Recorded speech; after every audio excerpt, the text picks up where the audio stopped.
নামাজ পড়া দেখলে চিৎকারি দেয়, এরকম আছে না নাই? কয় তুমি বড় হাজির হয়ে গেছো, কয়দিনের মন এসে গেছো, মন ঠিক থাকলে কিছুই লাগে না, বলে কি বলে না? জোরে কর। এরা হলো শয়তানের টোকাই, এরা হলো শয়তানদের গেদার, শয়তানের খালাতো বোন। কয় মন ঠিক থাকলে কিছুই লাগে না। আরে নাফরমানের দলেরা, তোমরা মন কবে ঠিক করবা, কবে নামাজ পড়বা? এক ওয়াক্ত নামাজ যারা কাজা দেয়, মান তারাকাতিস সালাতি মুতাআম্মিদান ফাকাদ কাফার, ইচ্ছা করে যদি কেউ এক ওয়াক্ত নামাজ কাজা দেয়, তাহলে সে ব্যক্তি নাফরমান কাফের হয়ে যায়। আর একজন ব্যক্তি যে মুসলমান, আর একজন ব্যক্তি যে কাফের, এর মধ্যে পার্থক্যই হলো বাইনাল আবদি বাইনাল কুফরি তারকুস সালাত। একজন ব্যক্তি মুসলমান, আর একজন ব্যক্তি নাফরমান, এর পার্থক্যই করে হলো 5 ওয়াক্ত নামাজ।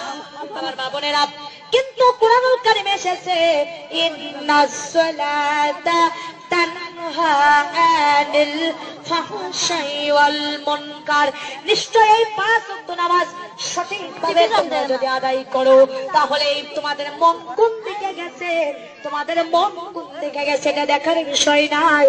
কিন্তু তোমরা 5 ওয়াক্ত নামাজ যদি পড়ো, অন্যায় কাজ থেকে, অশ্লীল কাজ থেকে, বেহায়া কাজ থেকে, এই নামাজ তোমাকে জান্নাতের রাস্তায় নিয়ে আসবে।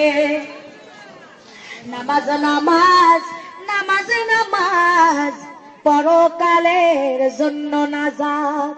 আমার মা বোনেরা, এই নামাজ আসসালাতুল মিফতাহুল জান্নাত, নামাজ হবে জান্নাতের চাবি।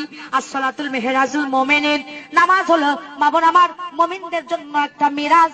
এটাই হলো আল্লাহর সাথে দিদার হয়ে যায় নামাজের মধ্যে। জোরে কোন সুবহানাল্লাহ। যারা নামাজ পড়ে তারা মুমিন, নেককার, পরহেজগার। আর যারা পড়ে না তেমন তারা কেমন নিকৃষ্ট। একটি হাদিস আপনাদের সামনে বলবো, শুনতে রাজি আছেন তো? আমার মা বোনেরা, হাদিস শরীফের মধ্যে এসেছে এক সাহাবী আল্লাহ নবীর কাছে এসে বলেছে, ইয়া রাসূলুল্লাহ, ইয়া হাবিবাল্লাহ, আমি গরিব মানুষ, পাতিলে ভাত রান্না করে রেখেছি, যায় দেখি পালিত একটা কুকুর পাতিলের মধ্যে মুখ দিয়েছে। ওগো আল্লাহর নবী, বলেন তো এই পাতিলের ভাত কি আমার জন্য খাওয়া জায়েজ আছে? কারণ মুখ কেবলই দিয়েছে, কিন্তু পুরোটা খাই নাই। আল্লাহর নবী বলছে, যাও তুমি যাই ওই পাতিলের ভাত ওই যেখানে কুকুর মুখ দিয়েছে ফেলে দাও, দিয়ে তুমি পাতিলের যেখানে আছে 7টা ধোয়া দিয়ে তুমি খেয়ে নাও। আল্লাহ নবীর সাহাবী বাড়িতে আছেন, আসে দেখি ওই পাতিলের মধ্যে পালিত একটা বিড়াল আমার মুখ দিয়েছে। আবার নবীর কাছে গেছে, একজন পোল্পা বুঝবেন, যা বলছি, ইয়া রাসূলুল্লাহ, পাতিলের মধ্যে যায় দেখি গো আবার একটা পালিত বিড়াল মুখ দিয়েছে, এখন কি খাওয়া যায় যাচ্ছে? বলে, হ্যাঁ, বিড়াল যেখানেও মুখ দিল ফেলে দাও, দিয়ে ভালোখানি তুমি আবার 3টে ধোয়া দিয়ে দাও, নিয়ে তুমি খাইয়া দাও। বাড়িতে সাহাবী এসে দেখে একজন বেনামাজি মহিলা তার পাতিলের মধ্যে হাত দিয়ে ভাত বেড়ে নিয়েছে। কিন্তু আবার নবীর কাছে গেছে, মহিলা জানে না কুকুর মুখ দিয়েছে, বিড়াল মুখ দিয়েছে। যা বলছে, নবী গো, বিরক্ত অনুভব করবেন না, বেয়াদবি মনে করবেন না, আবার আমি এসেছি, আপনি যে কুকুর মুখ দিছিল 7 ধোয়া দিয়ে খায়া দাইস করে দিছিলাম, বিড়াল মুখ দিছিল 3 ধোয়া দিয়ে দিছিলেন, কিন্তু একটা বেনামাজি মহিলা আমার পাতিলের মধ্যে হাত দিয়েছে, বাকি অবশিষ্ট ভাতকে আমার জন্য জায়েজ আছে, খাওয়া, ক্ষুধাকে নিবারণ করা জায়েজ আছে। আল্লাহর নবী বলতেছে, না না ও সাহাবী, কুকুর খেয়েছিল 7 ধোয়া দিয়ে জায়েজ করে দিছিলাম, বিড়াল মুখ দিয়েছিল 3 ধোয়া দিয়ে জায়েজ করে দিছিলাম, কিন্তু একটা বেনামাজি মহিলা ওই পাতিলের মধ্যে হাত রাখার কারণে 500 ধোয়া দিলেও তোমার জন্য জায়েজ নাই। কারণ একটা কুকুরের চাইতে, বিড়ালের চাইতে বেশি নিকৃষ্ট, বেশি নাপাক জাতি, ঘৃণিত জাতি একটা বেনামাজি মহিলা। নাউজুবিল্লাহ, জোরে কোন। আমার মা বোনেরা, আমার দরদিরা, এই জন্য আপনাদের কাছে বলতে চাই, সোনার চাঁদেরা, বেশিক্ষণ বিরক্ত করবো না। নামাজ যেমন ফরজ, পর্দা করা কি? নামাজ যেমন ফরজ, পর্দা করা। আর এখনকার মা বোনেরা পায়ে দেয় হাই হিল, করে খালি কিলকিল, চোখে লাগাই মাস্কারা, ছেলেদের করে কামসারা, ঠোঁটে লাগাই লটকা ফিস, ছেলেরা দেয় শীষ, আর কপালে দেয় বড় বড় টিপ। ছেলেরা কয় এই মেয়েরাই আমার জন্য ঠিক। জোরে কর নাউজুবিল্লাহ। আমার মা বোনেরা, আমার দরদিরা, ব্লাউজ বানাতে বানাতে পর্দা ফরজ করে দেওয়া হয়েছে। আর আমার মায়ের জাতিরা শহরে থাকেন, মন খারাপ করবেন না। ব্লাউজ বানাতে বানাতে পুরুষের ছেন্দ গেঞ্জি ফেল করে দিয়েছেন, এত খাটো ডানার ব্লাউজ। শর্ট কামিজ ব্যবহার করেন, বিউটি পার্লারে যায় ভুরু তোলেন, ঠোঁট কালার করেন। মাদান্ডে খোদার কসম করে বলে আপনি দাউস হবেন কিয়ামতের দিন। একটা বেপরদা মহিলা দাউস হয়ে যাবে। এই দাউস আল্লাহর জান্নাতে যাওয়া তো দূরের কথা, জান্নাতের বাসনাও তার নাকে পাবে না। টাকা পয়সা আলা হয়ে তোমার কোনো দাম নাই। আমার মা বোনেরা, পায়জামা গুলো দেখেন, স্কিন পায়জামা পরে যা দেখতে তল্লাবাসের মতো পাড়া শিকল লাগে।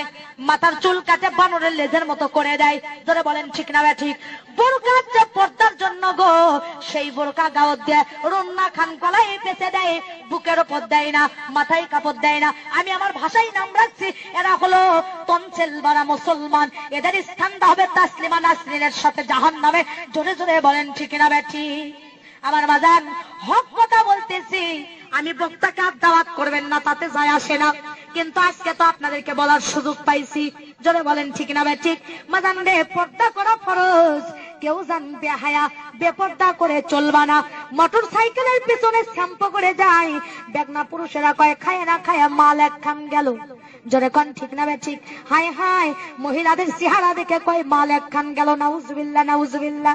আমার মা বোনেরা রে, আমার দরদিরা রে, তোমাদের কুদরাতে পায়ে হাত দেবো আমি তোমাদের সন্তানের মতো, ছোট বোনের মতো। তোমাদের কুদরাতে পায়ে হাত দিয়ে বলবো, মাগন মরে একদিন তোমরা যাবা, কবরের মেহমান একদিন হবা। তোমরা জান কেউ নামাজ ছেড়ে দিও না, আর ফরজ পর্দা জান তোমরা কেউ ছেড়ে দিও না। মাথার একটা চুল যদি কোনো বেগনা পুরুষ দেখে গো মা, কিয়ামতের দিন 71টা চুলের বেগনা পুরুষকে দেখানোর কারণে একটা চুলের পরিবর্তে 70টি সাপ তোমার মাথায় বেউড়ো করে দেওয়া হবে। মা বোনেরা আমার, খবরদার খবরদার, তোমরা কেউ বেপর্দা করে চলো না। মাথায় মাদানদের সময় থাকলে আমি মেহেরাজের ঘটনাটা বলে যেতাম, কিন্তু 12টা ব্যক্তিতে আমার মাদান আল্লাহ যদি কোনোদিন নিয়ে আসে, আল্লাহ নবী 7টি দৃশ্য মেয়েদের ব্যাপারে মেহেরাজে দেখে এসেছেন। কোনোদিন যদি এলাকার আশেপাশে এসে আপনারা যাবেন বলে দেব। আমার মা বোনেরা, ফরজ পর্দা করবেন, আর স্বামীর খেদমত করার দরকার আছে না নাই? আজকে দেখেন অফিসারেরা সালাম পায়, কিস্তির সাহেব সালাম পায়, নিজের স্বামী সালাম পায় না। জোরে কোন ঠিক না ঠিক? কিন্তু মাদান, যে ঘরের মধ্যে স্বামী স্ত্রীর মিল মহব্বত থাকবে, ঘরটা হবে জান্নাতের টুকরা। আর যে ঘরের মধ্যে স্বামী স্ত্রীর মিল থাকবে না, ওই ঘরটা হবে জান্নাতের টুকরা। আল্লাহ পাক স্বামী স্ত্রীর ব্যাপারে বলেছেন, হুন্না লিন্নাসি লিবাসুল লাকুম আনতুম লিবাসুল লাহুন্না। স্বামী হলো স্ত্রী লিবাস, আর স্ত্রীরা হলো স্বামীদের লিবাস। দুইজন দুইজনকে লিবাস হিসেবে বলা হয়েছে। রে আমার মায়ের জাতিরা, আপনারা যা একে অপরের লিবাস। স্বামীকে মাঝে মাঝে গোসল করে দেবেন, স্বামীর সাথে রুক্ষ মেজাজে কথা বলবেন না, হাসি মুখে কথা বলবেন, আর স্বামীকে সালাম দেবেন। হযরত আয়েশা সিদ্দিকা হুজুর সাল্লাল্লাহু আলাইহি সাল্লামকে মাঝে মাঝে গোসল করে দিতেছেন। একদিন হুজুরকে আয়েশা গোসল করে দিচ্ছে। হুজুরের খুশিতে বলে গে, আম্মা আয়েশার বুড়ো লোকের আঙ্গুল ফেটে গেছে। হুজুরের গায়ের সাথে পানি ঢালছে, রক্তের বন্যা বয়ে যাচ্ছে। নবীজি আমার ধাপে দাঁড়াছে, দাঁড়িয়ে বলে, ও আয়েশা, তোমার পানি যে ঢালি তো রক্ত কিসের বন্যা বয়ে যায়? আয়েশা বলছি, ইয়া রাসূলুল্লাহ, আপনার গায়ে যখন পানি ঢালে আপনি যে খুশিতে বসে আছেন, আপনার খেদমত করতে যাইয়া ওই খুশির দাবা লেগে আমার বুড়ো লোকের আঙ্গুল ফেটে গেছে। নবী বলে, আয়েশা, তুমি একবার আহাউ হু করনি কেন? তোমার কি কষ্ট হয়নি? আয়েশা বলছে, ইয়া রাসূলুল্লাহ, আপনি তো আমার একদিকে স্বামী, একদিকে আল্লাহর নবী, আপনার খেদমত করবে যাইয়া আমার কলিজাও যদি ফেটে যেত, আল্লাহ রাসূলকে খুশির থেকে উঠে দাঁড়ানোর কথা বলতাম না। মা বোনেরা, আল্লাহর নবীর 11 জন স্ত্রী ছিল, এক এক স্ত্রীর এক একটা গুণ।